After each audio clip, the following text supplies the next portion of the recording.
Poor girl texted the CEO by mistake. Hours later, the hospital called him about a baby in her name. Hello everyone. Before we begin today's story, I have a small favor to ask. Please hit subscribe and turn on the notification bell so you never miss our channel's new videos. It is quick, free, and the best way to support us in bringing you more dramatic stories. Your support means the world to us. Where are you watching from? Drop your city or country in the comments below. Thank you very much. The night was cold and silent, except for the low hum of traffic outside the small apartment building on Maple Street. Inside, Emma Collins sat at the edge of her worn-out couch, clutching her phone with trembling hands. Her little daughter Lily had finally fallen asleep after hours of crying, her fever now eased by a damp towel placed carefully on her forehead. The refrigerator hummed weakly in the corner, half empty, and a stack of unpaid bills lay scattered on the table like silent reminders of her failure. Emma's paycheck from the diner had been delayed again, and she had only $2.17 left in her account. The formula can on the counter was nearly empty. She had already watered down the last bottle more than she should have.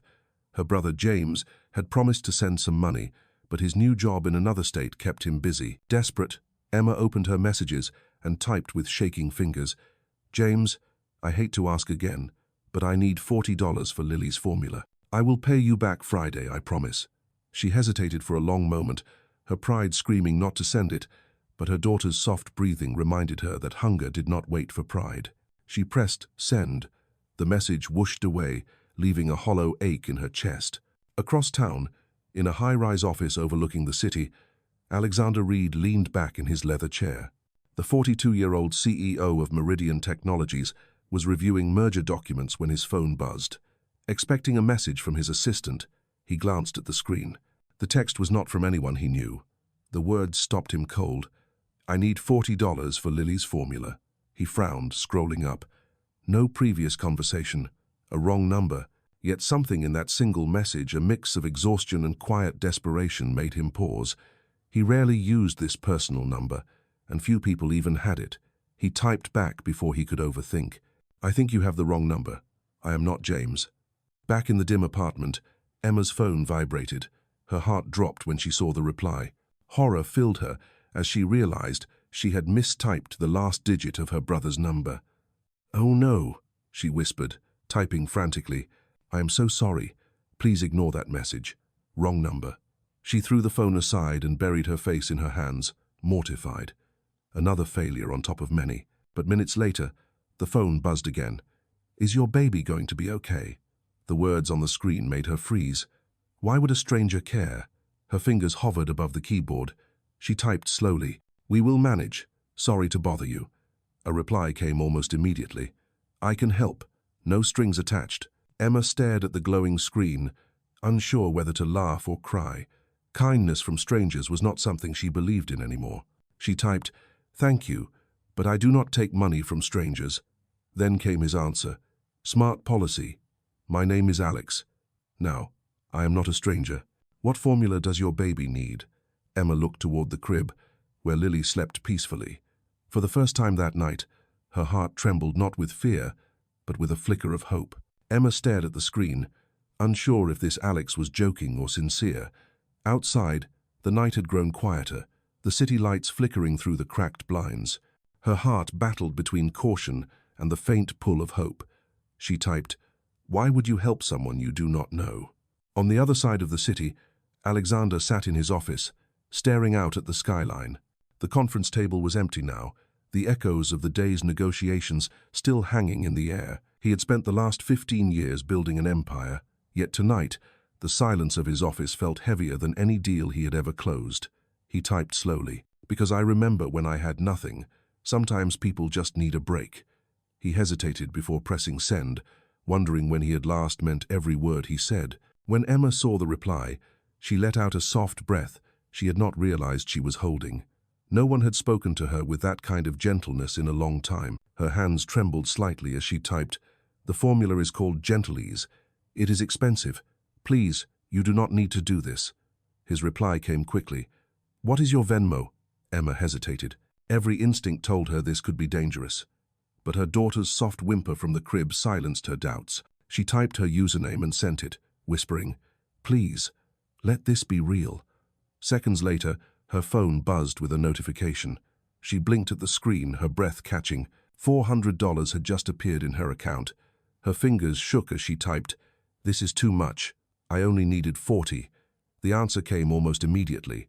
"Consider it an advance for the next few months. Take care of Lily." Emma's eyes widened. She had never mentioned her daughter's name. The realization hit her like a wave. Her pulse quickened as she typed, "How do you know my baby's name?" There was no reply for a few minutes. She stared at the phone, feeling foolish for trusting anyone. Then, finally, the screen lit up again. "You mentioned her name earlier," he wrote, but she knew she had not. Something about the message made her uneasy, yet her exhaustion dulled her alarm. "Thank you, Alex," she typed finally. "We will be okay now." She placed the phone on the nightstand and looked at Lily, her chest rising and falling softly in sleep. Emma whispered, "Maybe there are still good people out there." Across town, Alexander sat in his chair, scrolling back through their messages. She had never written the name Lily. He frowned slightly, trying to recall where he had heard it. Then it came to him James Connors, one of his employees in the HR department, had mentioned a sister named Emma who had a baby named Lily. The coincidence made him pause. Could it really be the same person? His curiosity deepened. The next morning, sunlight slipped through the blinds of Emma's small apartment. For the first time in weeks, she woke with something other than dread. She bought groceries, formula, and a warm blanket for Lily, grateful beyond words. As she placed the bags on the counter, her phone buzzed again. The name on the screen made her heart skip. "Alex, hope you and Lily had a better night," the message read. "I have a proposition for you." Emma's chest tightened. "What kind of proposition?" she typed. "Professional, not personal," came the reply. "I run a company called Meridian Technologies. We need temporary help with accounting. Your brother mentioned you were looking for work." Emma froze, her blood running cold. "How do you know my brother?" she wrote. "And how do you know I am an accountant?" A long pause then. "After our conversation, I realized your number is 1 digit off from your brother's. He works for me." When I told him about the message, he figured out it must have been you. He said you are honest and hard-working. Emma sat on the couch, staring at the words, relief mixed with disbelief. Somehow, this stranger who had helped her out of pure compassion had turned out to be her brother's boss. And now, he was offering her a job. For the first time in months, she allowed herself to imagine something she had forgotten how to feel hope for a future that might not hurt. Emma stared at the message, her heart thudding in her chest. A job offer? After months of rejection letters and temporary shifts at the diner, it sounded too good to be true. Her fingers hesitated above the keyboard before she typed, "Are you serious? You do not even know me." Within seconds, Alex replied, "James speaks very highly of you. He said you handled the company accounts before the layoffs. We need someone to help with financial reconciliations for 3 weeks. It pays well, and you can work remotely." Emma read the message twice, her throat tightening. Remote work meant she could stay home with Lily. It meant she could finally stop choosing between babysitting and rent. She typed, "I would love that opportunity. Thank you, Alex, truly." The reply came instantly. "I will have HR email you the details. Start Monday. And Emma, do not thank me. You earned it." As she stared at the screen, emotion swelled in her chest, sharp and unfamiliar. For the first time in a long while, her life did not feel like a series of closed doors. She whispered, "Maybe fate just dialed the wrong number on purpose." That weekend passed in a blur of quiet gratitude. She cleaned the apartment, prepared homemade baby food, and even repaired the small rip in her one good blouse. Each moment felt lighter, as though hope itself had moved into the tiny space she and Lily called home. On Monday morning, Emma set up her laptop at the small kitchen table. The HR email had come just as Alex promised, complete with login credentials and a temporary contract. She spent the morning verifying data and balancing spreadsheets, tasks she had once done with ease before life had unraveled. At noon, an email notification appeared. "Lunch break yet?" It was from Alex. She smiled despite herself and typed back, "Almost," still catching up on the files. His next message made her heart skip. "Do not forget to eat. Even CEOs get cranky on an empty stomach." She laughed quietly, a sound she barely recognized as her own. Over the next few days, their messages became more frequent short exchanges about work, life, and sometimes nothing at all. Alex asked about Lily's health, always phrased gently, never intrusively. Emma, cautious but increasingly comfortable, found herself opening up. She told him how she had once dreamed of starting her own bookkeeping service, how her ex had left when she was 5 months pregnant, and how every job interview since then seemed to fade into polite rejection. Alex responded not with pity, but with respect.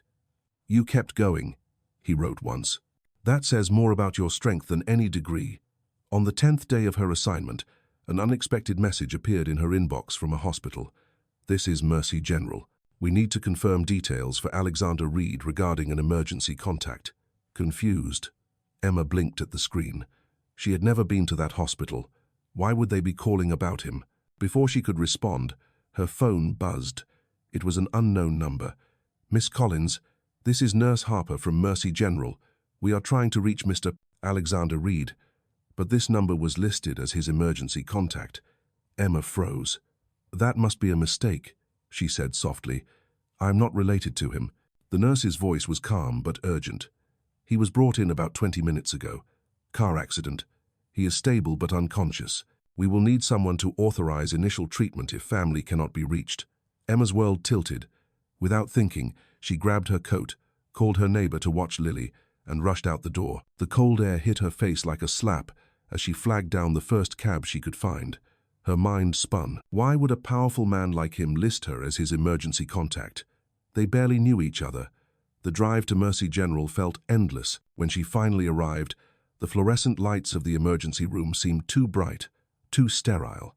She gave her name to the nurse, who led her to a quiet waiting area. Through a glass window, she saw Alex lying on a hospital bed, a faint bruise on his forehead, an IV line in his arm.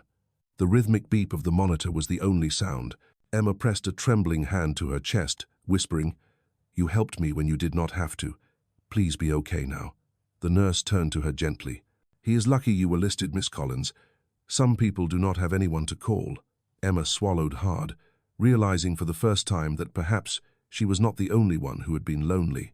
Emma sat in the waiting room of Mercy General Hospital, her hands clasped tightly around her phone as if it were an anchor keeping her steady. The steady hum of machines, the faint scent of antiseptic, and the distant echo of footsteps filled the sterile air. Every few minutes, she looked toward the double doors that led to the trauma ward, half expecting someone to come out with bad news. Her heart was still racing from the cab ride, her mind replaying the nurse's words over and over. "He is stable but unconscious." She whispered to herself, "Stable is good. Stable means alive." When a doctor finally appeared, Emma stood so fast she nearly lost her balance. The doctor, a man in his 50s with calm eyes, gave her a reassuring nod. "Mr. Reed is awake now. Mild concussion, some bruising, nothing life-threatening. He is asking for someone named Emma." Emma blinked, startled. "He is asking for me?" The doctor smiled faintly. "You must be important to him. He was quite insistent." She followed the doctor down the hall, her steps hesitant, the soft squeak of her shoes echoing against the white tile. When they reached room 214, the doctor opened the door quietly. Alexander lay propped up against white pillows, a thin bandage above his eyebrow, an IV drip beside him. His eyes found her instantly, and despite the pale light, there was warmth in his gaze. "You came," he said softly. Emma stood frozen for a moment, unsure whether to smile or cry. "They called me," she managed. "They said you listed me as your emergency contact." He nodded slightly, his voice low and hoarse. "I did. I wanted to make sure there was someone real to call." She frowned. "What does that mean?" He let out a slow breath. "Most people in my life are business associates or acquaintances. When the nurse asked for an emergency contact, I could not think of anyone who actually knows me. You were the only person who felt real." His honesty hit her harder than she expected. Emma stepped closer to the bed, her voice trembling. "You barely know me either." "Maybe," he said, meeting her eyes. "But you did not want anything from me. You just wanted to feed your daughter. That makes you more genuine than most people I have met in years." For a moment, neither of them spoke. The rhythmic beep of the heart monitor filled the silence. Finally, she said softly, "I am glad you are okay." He gave a faint smile. "Me too. I guess I owe my life to the wrong number." The tension in the room eased slightly. The doctor returned briefly to check his vitals, then left them alone again. Alexander turned his head toward her. "Emma, there is something I want to tell you. I was going to wait, but maybe now is the right time." She tilted her head. "What is it?" He hesitated. "You mentioned in your application that you used to work as an accountant before the layoffs. I saw your reports this week. They were flawless. I want you to consider staying on permanently." Emma's mouth fell open. "Permanently? Alex, I cannot—" "You can," he interrupted gently. "You are talented, and your attention to detail is rare. Besides, I like knowing I hired someone who still believes in honesty." She felt tears sting her eyes, but she blinked them away. "I do not know what to say." "Say yes," he replied quietly, "and maybe bring Lily to meet me one day. I would like to meet the little girl who changed both our lives." His tone was sincere, not commanding or formal, just human. Emma nodded, her voice barely a whisper. "Okay." As she left the room later, walking past rows of white curtains and softly beeping machines, she realized something had shifted inside her. It was not just gratitude anymore. It was the fragile beginning of trust. She glanced back through the small window in the door, seeing Alex resting with his eyes closed. For a man surrounded by luxury, he looked strangely peaceful. Emma whispered to herself, maybe we both needed the wrong message to find the right person. Outside, dawn was breaking over the city, painting the hospital walls in pale gold, and for the first time in years, the light did not feel cold. 2 weeks later, the soft rhythm of normal life returned to Emma's small apartment, but something inside her had changed. Each morning, sunlight slipped through the blinds and painted the kitchen table where she worked remotely for Meridian Technologies. The steady tapping of her keyboard became the sound of quiet progress. Lily's laughter mixed with the hum of the laptop fan, creating a melody Emma had not heard in years, one that sounded a lot like peace. Alexander had recovered quickly from his accident, though his doctors had insisted on rest. Their messages continued, but they felt different now, warmer, more familiar, as if something invisible connected them beyond circumstance. He often asked about Lily, and Emma, still cautious, would share small stories. One morning she sent a picture of Lily playing with her stuffed rabbit. His reply came instantly. "She looks like she owns the world already." Emma smiled, typing back, "She does. At least, she owns my little world." On Friday, her phone buzzed again, but this time it was a call. "Emma, it is Alex. I hope this is not a bad time." His voice sounded lighter than she remembered. "No, of course not," she said, wiping flour from her hands. She had been baking cookies with Lily. "I was wondering," he continued, "would you come by the office next week? I would like to meet in person. Nothing formal, just lunch and a proper thank you." Emma froze for a moment. The idea of stepping into the world of glass towers and designer suits made her heart race. "Alex, I do not know if I would fit in there." "Trust me," he said softly. "You already do." Monday came faster than she expected. She wore her best blouse, the same one she had repaired weeks before. Her palms were sweaty as she entered the lobby of Meridian Technologies. The marble floors gleamed beneath the soft light, and every person who passed her seemed composed and confident. Emma took a deep breath and approached the receptionist. "I am here to see Mr. Reed." The receptionist smiled politely. "Of course. He has been expecting you." The elevator doors opened, and she stepped inside, her reflection multiplied in polished metal walls. When she reached the top floor, Alexander was waiting by the window, dressed in a dark blue suit, but without the usual corporate stiffness. His expression softened as he saw her. "You made it," he said, stepping forward. "Thank you for coming." "I almost did not," she admitted with a nervous laugh. "I was afraid someone might stop me and say I do not belong here." "You belong more than you think," he said quietly, leading her to a small table set up near the window with 2 plates and a simple meal. No assistants, no interruptions, just 2 people sharing space. As they ate, their conversation flowed easily. She told him about her small apartment, the night she almost gave up hope, and how his message had changed everything. He listened, not as a CEO, but as a man genuinely moved. When she finished, he leaned back, thoughtful. "You know," he said, "when I got your message that night, I had just closed a deal worth millions of dollars. Everyone congratulated me, but I felt nothing. Then your message came, and for the first time in a long time, I felt something real." Emma's throat tightened. "It was just a mistake," she whispered. "Maybe," he replied, "but some mistakes are just fate wearing a disguise." For a moment, they sat in comfortable silence, the city skyline stretching out before them. Then Alex smiled. "I have something for you." He reached into his briefcase and handed her a small envelope. Inside was a childcare reimbursement contract from the company, an official document that would cover Lily's daycare costs fully. "I know you have been juggling a lot," he said. "This way you can focus on your work without worry." Emma looked up, stunned. "Alex, this is too much." "It is not charity," he said gently. "It is investment in talent that deserves a fair chance." Tears welled in her eyes, but she blinked them away, unwilling to cry in front of him. "Thank you," she said softly. "You have no idea what this means." "I think I do," he replied with a smile that reached his eyes. As she left his office that afternoon, her reflection followed her in the mirrored walls of the elevator, and for the first time in years, she saw a woman who was no longer broken, but beginning to heal. Emma spent the rest of the week caught between disbelief and gratitude. The contract Alexander had given her meant stability, something she had not felt since before Lily was born. Every morning, she woke up early to make breakfast, pack Lily's small lunch bag, and then sit down at her laptop with renewed energy. The rhythm of work and motherhood was still exhausting, but now there was purpose woven through it. Alexander called occasionally to check in, and each time his voice carried a quiet warmth that lingered long after they hung up. On Friday afternoon, he called again. "I was thinking," he said lightly, "you work hard enough from that little apartment. Why not spend a day at the office next week?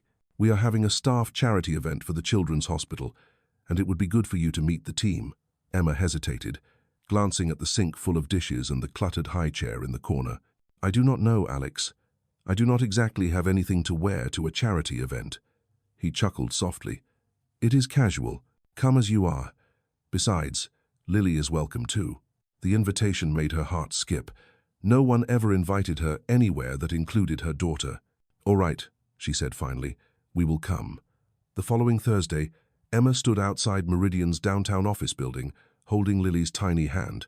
The child wore a yellow dress dotted with daisies and held her favorite stuffed rabbit tightly. Inside, the lobby buzzed with life tables of baked goods, balloons, and signs that read, "Every dollar helps a child." Alexander spotted them from across the room and waved, his expression softening as they approached. "You made it," he said, crouching slightly to Lily's level. "And who is this beautiful young lady?" Lily smiled shyly and held out her rabbit. "This is Mr. Buttons." Alexander grinned. "Well, Mr. Buttons, welcome to Meridian Technologies." Emma laughed softly, the sound bright and unguarded. For the next hour, they moved through the event together. Emma helped at the donation booth while Lily colored pictures at a nearby table. Alexander stayed close, greeting employees but often circling back to check on them. There was a moment when Emma looked up and found him watching her, his expression thoughtful. The hum of voices faded in her mind, replaced by a quiet sense of connection she could not quite name. Later, as the event wound down, Lily tugged on Emma's sleeve. "Mommy, I am sleepy." Emma lifted her gently, resting the child's head on her shoulder. Alexander walked beside them toward the elevators. "You look like you could use a break too," he said softly. "Maybe dinner next week?" "My treat." She opened her mouth to protest, but his tone was not commanding, it was kind. "Dinner as colleagues," he added with a small smile. "I promise." She nodded slowly. "All right, dinner as colleagues." Over the next few days, she found herself thinking about that moment more often than she wanted to admit. On the evening of their dinner, Emma chose a simple navy dress and tied her hair back neatly. The restaurant Alexander had chosen was elegant but not ostentatious, tucked along the harbor with a view of the water. When she arrived, he stood to greet her, holding out her chair like a gentleman from another time. "You look great," he said sincerely.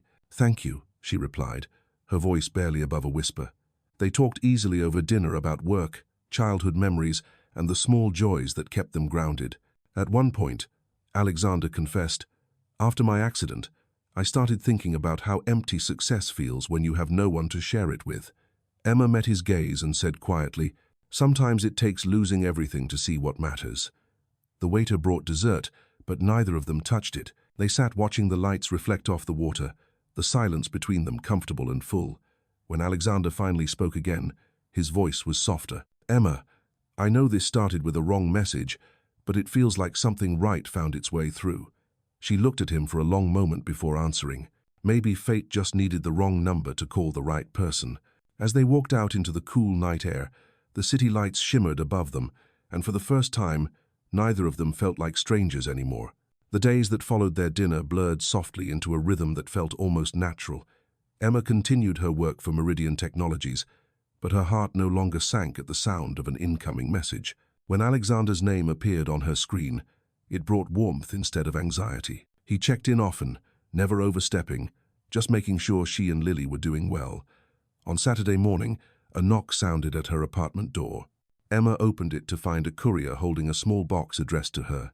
Inside was a child's picture book titled The Adventures of Mr. Buttons, signed with a simple note in neat handwriting that read, "For Lily, from a friend who believes in happy endings, A.R." Emma smiled, tracing the initials. Lily clapped her hands with delight and ran to the couch, demanding that her mother read it immediately. As Emma read aloud, she could not help but think of how rare it was to find kindness without expectation. Later that afternoon, Alexander called. "Did Lily receive her delivery?" he asked, amusement in his tone. "She did. She made me read it 3 times, Emma replied, laughing. "Good. Every child deserves a little magic," he said softly. "And every parent deserves a break. How about a weekend picnic at the park? The company is hosting a family day tomorrow. You and Lily should come." Emma hesitated, glancing at the stack of laundry waiting by the couch. "I do not know if—" "Please," he interrupted gently. "No work, no expectations, just sunlight and laughter. Think of it as my way of saying thank you." She sighed, smiling despite herself. "All right, we will come." The next afternoon, the park buzzed with laughter and the scent of grilled food. Colorful balloons swayed in the breeze, and children chased each other through the grass. Emma wore a soft yellow sundress, while Lily darted ahead, her tiny sandals kicking up dust. Alexander arrived a few minutes later, dressed casually in jeans and a light blue shirt that made him look younger than usual. He waved from a distance before walking over, carrying a basket. "You came," he said with a grin. "I promised, did I not?" she replied, shading her eyes. They found a quiet spot beneath a large oak tree, spreading out a blanket while Lily ran off to join a group of kids blowing bubbles nearby. For the first time in years, Emma felt her shoulders relax. Alexander poured lemonade and handed her a cup. "It feels good to see you smile," he said, his tone sincere. "I have not done much of that lately," she admitted. "Then maybe you should start again," he said softly. The afternoon passed like a slow dream. They talked about their pasts not in detail, but in pieces, like people testing the edges of something fragile. He told her about growing up in a small town before building his company from nothing. She told him about how she used to draw floor plans for imaginary houses when she was little, dreaming of a stable home. As the sun began to dip low, Lily returned, tired but happy, holding a balloon shaped like a heart. She climbed into Emma's lap and whispered, "Mommy, I like him. He listens to you." Emma froze, caught off guard by her daughter's innocent words. Alexander smiled gently, pretending not to have heard, though his eyes shimmered with quiet emotion. "She is a smart little girl," he said. "She sees what most adults miss." Emma met his gaze, her heartbeat quickening. For a brief moment, the world seemed to narrow to just the two of them, the fading light, the hum of distant laughter, and something unspoken passing between them like a promise not yet made. When they finally packed up, Alexander walked them to their car. "Thank you for today," Emma said, her voice soft. "No," he replied, smiling faintly. "Thank you. You reminded me that life does not have to be all boardrooms and deadlines. Sometimes it can just be about lemonade and laughter." She looked at him one last time before driving away, her heart uncertain but lighter than it had been in years. Behind her, Alexander stood watching, hands in his pockets, the faintest smile on his lips. Something about her had changed him in ways he could not yet name, and he knew deep down that their story was only just beginning. The following week, the air in the city felt lighter, touched by the memory of that sunlit afternoon in the park. Emma found herself smiling at small things again, the smell of morning coffee, the sound of Lily humming to her toys, even the faint buzz of traffic outside their window. Yet beneath the calm, there was something new, something quietly stirring that she could not ignore. Alexander had become part of her daily rhythm, as constant as sunrise. He texted each morning to ask how Lily was, and most evenings to remind her not to work too late. The messages were simple, thoughtful, and slowly stitched themselves into the fabric of her day. On Friday, he called. "Emma," he said, his voice calm but edged with hesitation. "I have been meaning to ask you something." "What is it?" she asked, smiling faintly as she wiped her hands on a dish towel. "There is a company dinner next week," he said. "It is not fancy, just a small celebration for the charity results. I would like you to come as my guest." She froze, her hand still resting on the counter. "Your guest?" "Yes," he said, a hint of nervous humor in his tone.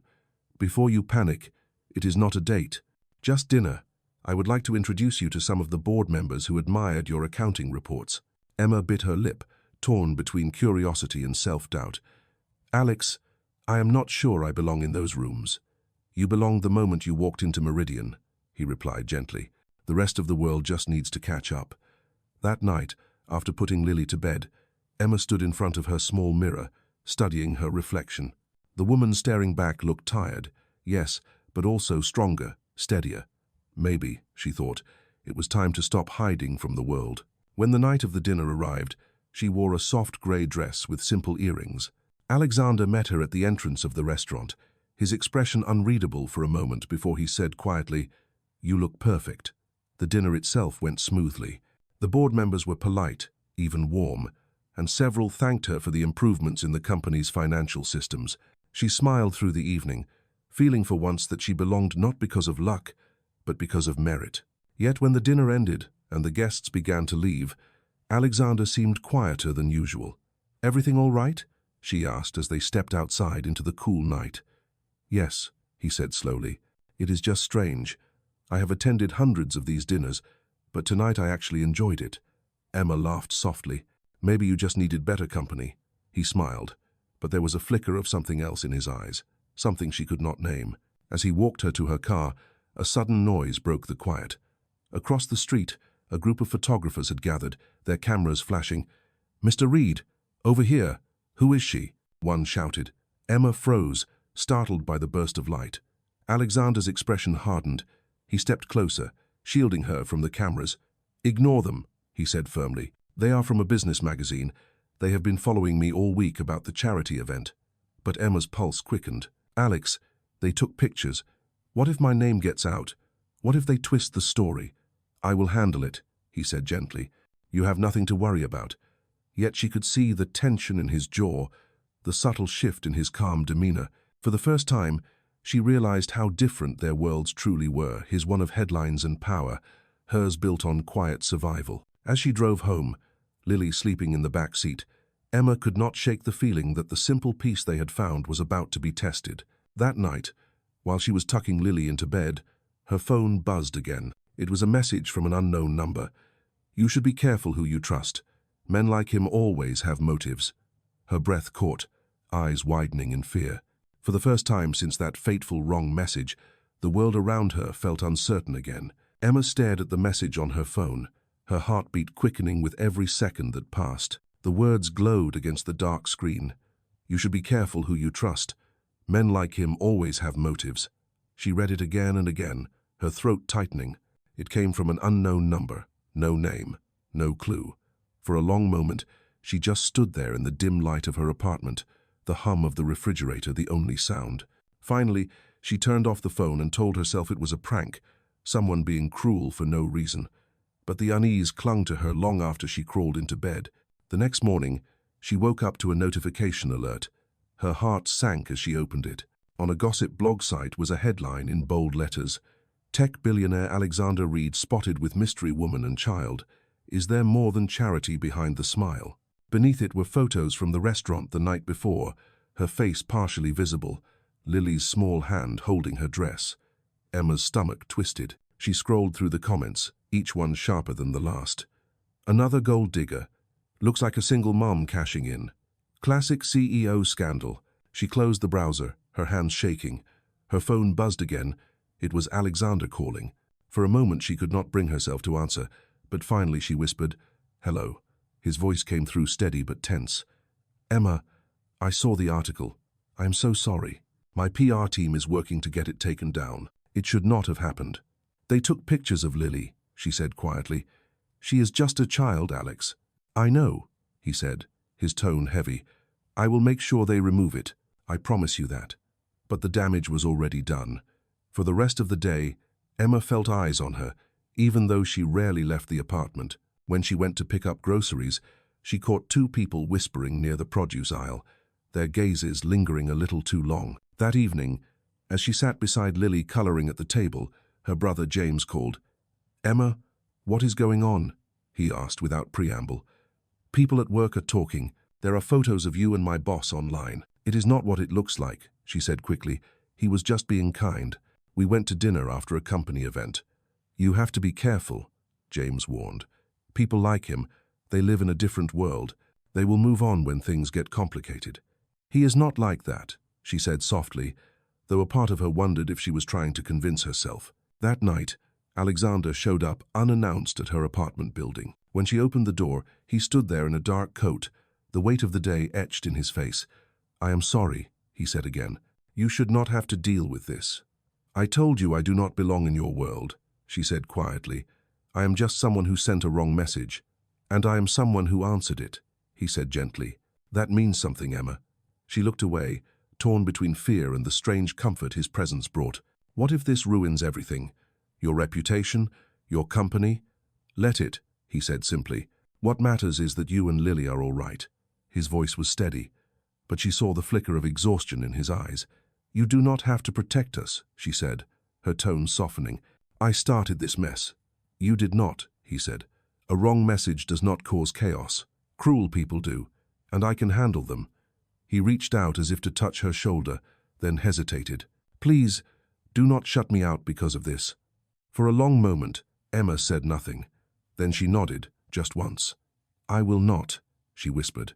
After he left, she sat on the couch, Lily asleep in her arms, and stared at the quiet city beyond the window. The lights shimmered faintly through the night fog, and for the first time, she realized something unshakable. What had begun as a mistake was now bigger than either of them. Fate had made the call, and neither one could hang up anymore. The following week felt heavier than any before. The article had been taken down, but the echo of its damage lingered everywhere. Emma noticed the shift immediately. Some of her colleagues grew distant, their messages colder, their tone polite but clipped. It was the silent punishment that came from whispers no one wanted to admit they believed. Even James avoided her calls for a few days, torn between loyalty to his sister and fear for his job. Emma tried to bury herself in work, hoping that numbers and spreadsheets would drown out the noise in her mind, but every time her phone buzzed, she half expected another cruel message. One evening, as the rain tapped softly against the windows, her phone lit up with a message from Alexander. "I need to see you tomorrow. There is something you should know." The words carried a weight that made her uneasy. The next morning, she arrived at his office earlier than usual.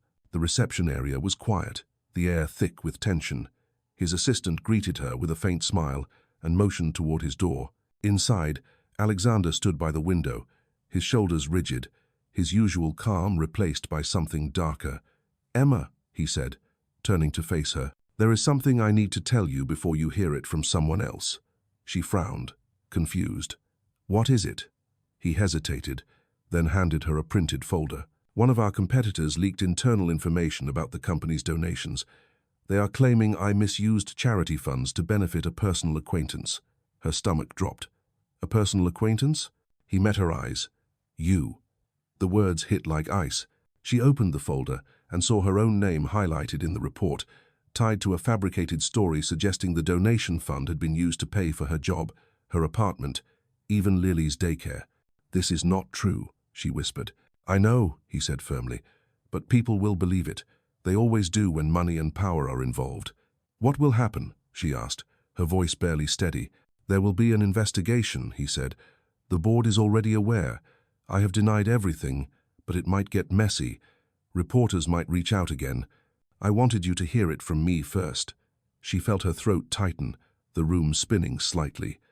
"I am sorry," she said quietly. "I never wanted any of this for you. Do not apologize," he said sharply. "You did nothing wrong. They are using you to get to me." For a moment, silence stretched between them, broken only by the distant hum of the city below. "Maybe it is better if I step away," she said finally. "If I resign, it might take the attention off you." His eyes darkened. "No, Do not even think about it. That is exactly what they want to scare you into disappearing. But what if it makes things worse? Emma, he said, stepping closer, his voice gentler now. When this started, I was just trying to help. But somewhere along the way, it stopped being about right or wrong numbers. You became someone I cannot just let walk away. Her breath caught, the air thick with words neither dared to say. Alex, we will fight this, he said quietly. Together. She wanted to believe him, but doubt clawed at her chest. That night, she found herself staring at Lily asleep in her small bed, wondering how easily a life could unravel from something as simple as a wrong message. When her phone rang again, she picked it up expecting another journalist, but it was Alexander's voice, low and steady. Emma, whatever happens, remember this truth has a way of finding light, and so do people who deserve it. She closed her eyes, letting the sound of his voice steady her heartbeat. Maybe he was right. Maybe fate had not brought them together to hurt them, but to test what they were both capable of standing for. The next few days passed in a blur of headlines, rumors, and half-truths. Emma barely slept, terrified every time her phone rang. The story about the charity funds had spread faster than anyone could control. Though Alexander's legal team had issued statements denying all wrongdoing, the damage to both of them was already taking shape. At the grocery store, she caught people whispering her name. At Lily's daycare, a parent she had spoken to once now avoided eye contact. The walls of her world, already small, seemed to close in around her. Late one evening, while Lily was asleep, there was a knock at the door. When she opened it, Alexander stood there, his eyes tired but resolute. I should not be here, he said quietly, but I could not stay away knowing what they are putting you through. Emma stepped aside wordlessly, and he entered the apartment. The space was warm but cluttered, the soft glow of a nightlight spilling from Lily's room. He looked around for a moment, his expression softening at the sight of a child's crayon drawing taped to the refrigerator. I had a meeting with the board today, he said finally. They want me to step down temporarily until the investigation clears. I agreed. You step down, she whispered, shocked. Why would you do that? Because protecting the company's name matters more than my position, he said, then looked directly at her. But protecting you and Lily matters more than both. The words hit her harder than she expected. She turned away, blinking back tears. Alex, you cannot keep sacrificing for us. You will lose everything you built. I will not lose what was never real to begin with, he said softly. Success without meaning is just noise. You and Lily gave me quiet for the first time in years. The silence that followed was heavy, fragile. Emma wanted to believe him, but guilt pressed down like a weight. People will never stop talking, she said. They will say I ruined you. Let them talk, he said. The truth will find its way out. He reached into his coat pocket and handed her a small flash drive. This contains proof, accounting records, internal reports, everything they manipulated to make us look guilty. My team found the source of the leak. It was someone inside the finance department working with a rival firm. So we can clear your name? She asked, hope flickering in her voice. Ours, he corrected gently. They tried to make you look like you did not belong here, but they underestimated your strength. You belong exactly where you are. For a long moment, Emma could not speak. The flash drive in her hand felt heavier than any object she had ever held, not because of its weight, but because of what it meant.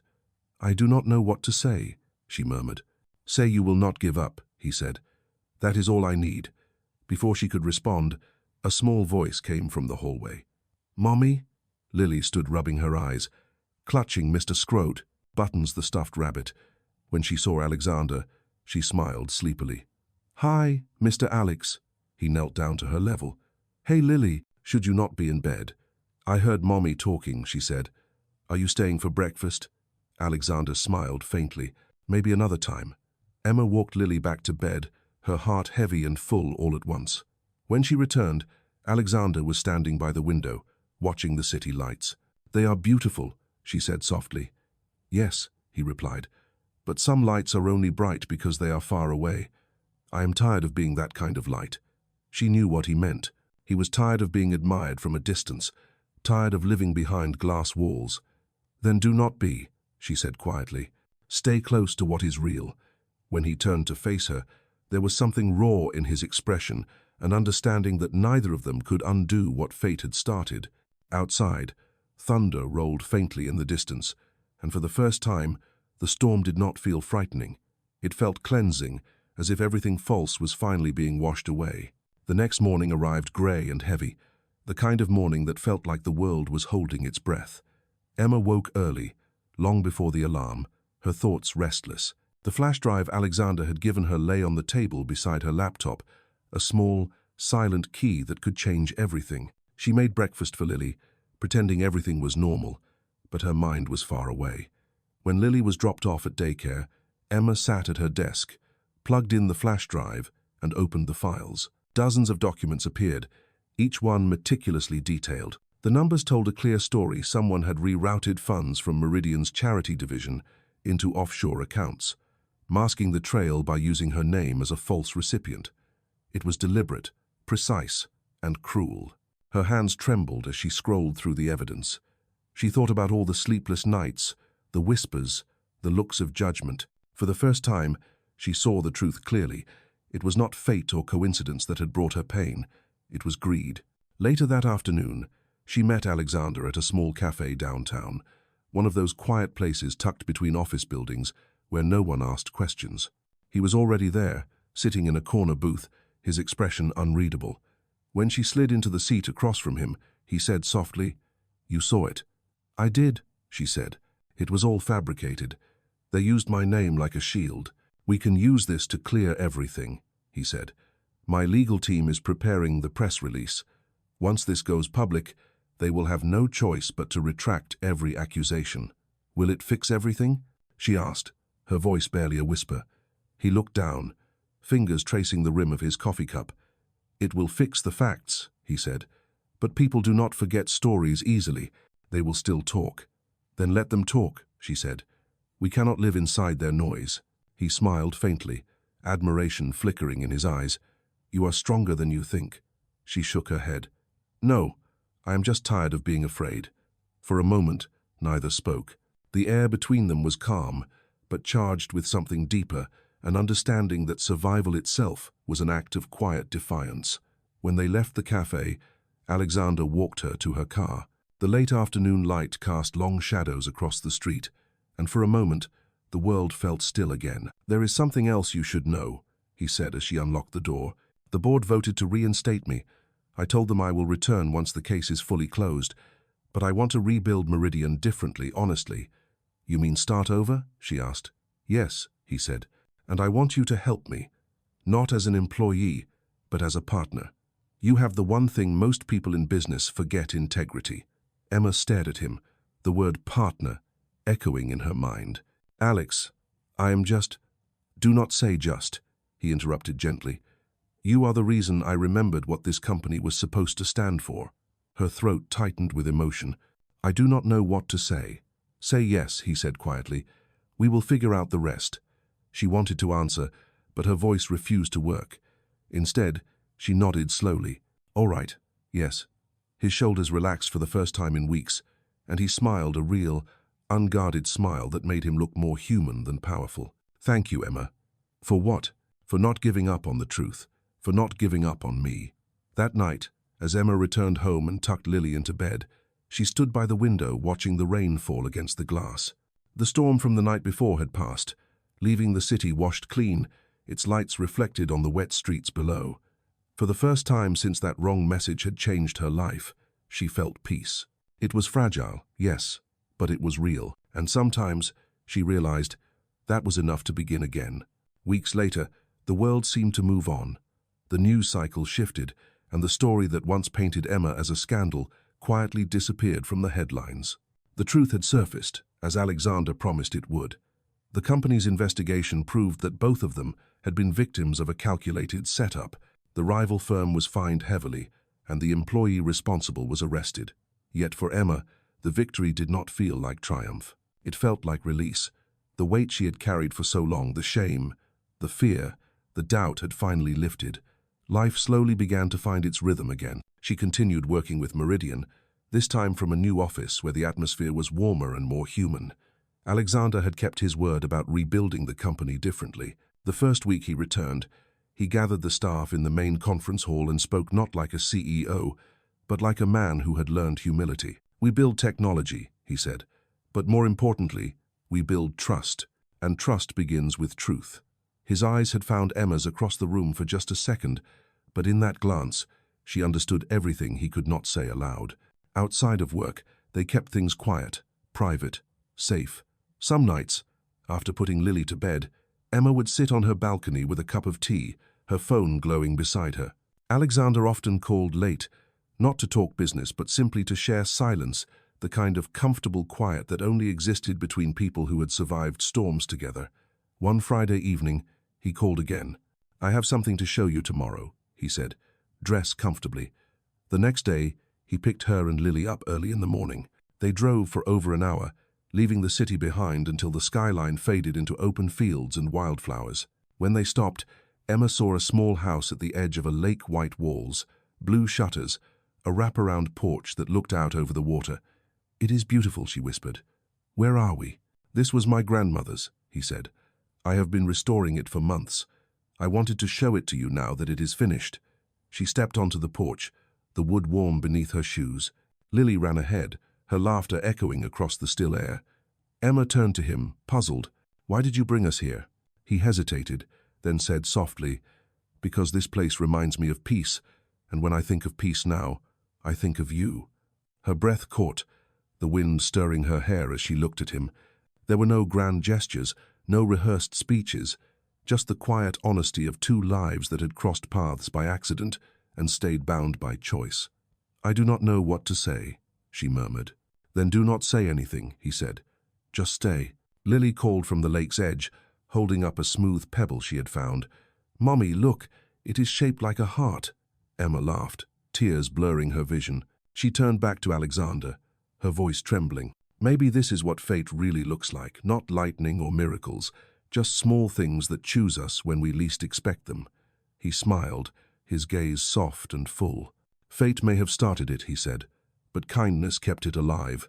As the sun began to set, painting the lake in gold, Emma sat on the porch steps, Lily curled against her, and Alexander standing quietly beside them. The world no longer felt like a place to survive, it felt like a place to belong. She looked at the fading horizon and whispered the words that had once lived only in her heart. "You answered the wrong message, Alex, but maybe it was the right prayer." He smiled, the evening light catching his eyes. "Maybe I just replied to fate." And in that quiet moment, with the wind gentle around them and the water shimmering softly below, the story that began with a wrong message ended exactly where it was always meant to home. In a world where fate hides behind mistakes and compassion sparks unexpected love, this emotional journey follows a struggling single mother and a powerful CEO whose lives collide through one wrong message. Their story, filled with redemption, resilience, and quiet heroism, captures the essence of true connection and second chances that define the most touching millionaire stories. From whispers of scandal to moments of sacrifice, this heartfelt tale shows that kindness can still change destinies in a world driven by wealth and pride. Crafted with cinematic emotion and moral depth, it stands among the most unforgettable millionaire stories about humanity rising above power. As secrets unfold and justice returns, every twist echoes the timeless truth that even those who have everything can rediscover what it means to be human, through rain, redemption, and healing love.